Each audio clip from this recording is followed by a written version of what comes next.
in the history of human civilization?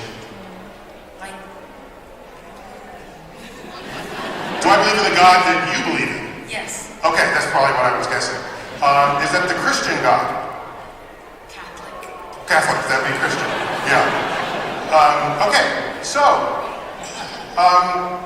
every time I hear someone say that God, I ask people, what is God to you? They say God is good and God is all powerful.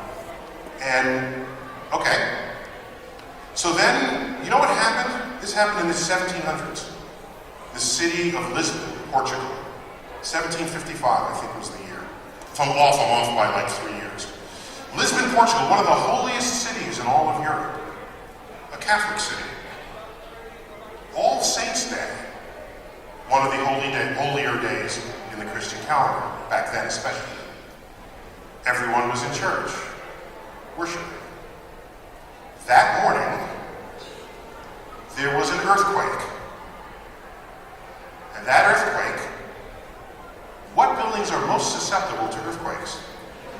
The tallest, biggest buildings. And this is 1755. What are the tallest, biggest buildings in Lisbon?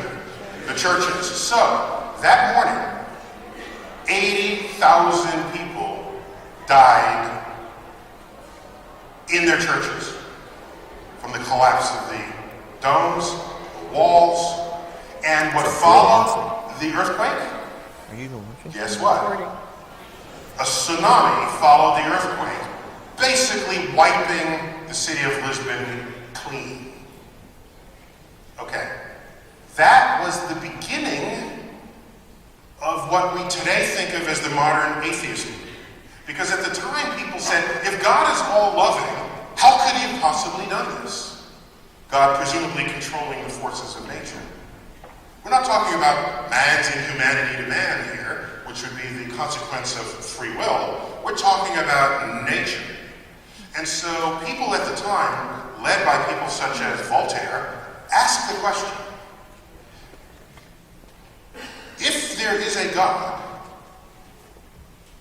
and we had this tsunami that killed 80,000 people and wiped out a holy city on a holy day, collapsing churches onto people's heads, then either God is not all powerful, or God is not all good. If we define good by being interested in your health and longevity, that's a fair definition of being good, I would think. And so that created an entire philosophical rift in the theological community, and people parted ways at that time.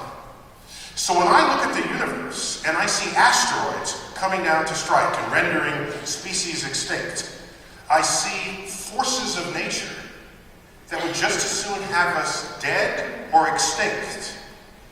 I don't see the goodness in the world that people speak of. And am I being selective? I don't think so. A tsunami hit Indonesia, 250,000 people died. An earthquake hit Haiti, 250,000 people died. This is nature killing us. I've joked about it. I said, if another earthquake comes, we should get the hint that Earth is trying to shake us off. You ever see a dog like shake after it's wet? It's like, Earth, say, get off. Humans, messy.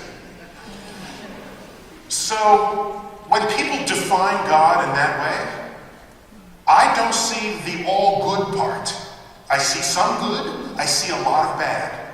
Nature trying to interrupt my health and my longevity. So now, that being said, nearly half of all scientists are religious.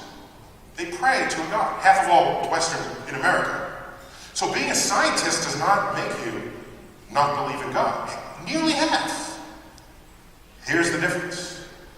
The scientists who are productive, who are also religious, do not use the Bible as their science reference.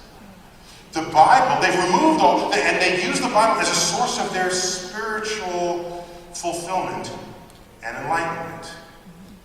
And they draw a line in the sand. And Galileo said this first. Galileo, a religious Catholic man in Italy. He said it first. He's reading the Bible and he's got it, but then he invents a telescope. He builds a telescope, best one ever. And he's looking at the universe and he says, this doesn't match up. And so he comes up with the phrase, a brilliant phrase, in a letter to a friend of his. He said, apparently, the Bible tells you how to go to heaven, not how the heavens go. So he drew the first line in the sand between how you might relate to your religion if you're going to live in a physical reality. And so my issue has never been about religion and society. I never talked about it. I mean, I mentioned it historically and what forces interplay. But we live in a free society where we tell ourselves that. And our Constitution is written in such a way that the government can't tell you what religion to be. You can be whatever religion you want. And you know what guarantees that? It's because our Constitution, ratified in 1789, makes no mention of God at all. A controversial fact at the time. How could you found a country with no mention of God? It's because the founding fathers were afraid that if a government establishes a God, that you will not have the freedom of religion that the Constitution promises. So the only way to guarantee that is to remove God from the Constitution altogether. Actually, God appears there in a trivial way. There's one mention of God, but it's not in any way that you would think. Did you know where it appears in the Constitution? Yes, it did. It's Anno Domini 1789. That's where it's God in the Constitution. So my point is that so because of that, so you have the freedom to worship whatever you want. Now here's where the rubber hits the road. I have to go. Oh, okay.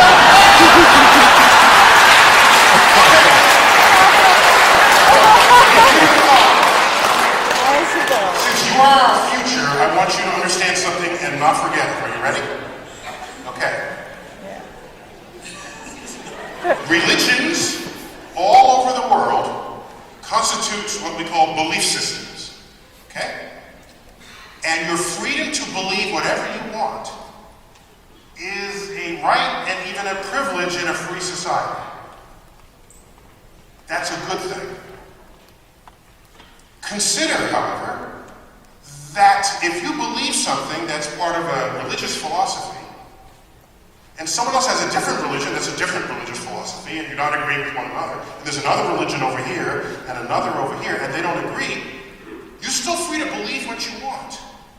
But what that tells you is that it is unstable to build a government on a belief system.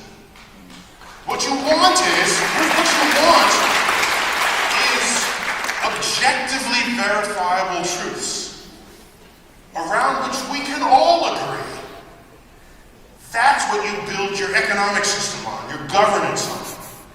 Once you have that, then you go forth to your mosques, and to your churches, and to your... Go forth and preach and believe whatever you want. But know the difference, as Galileo did, between how to go to heaven and how the heavens go.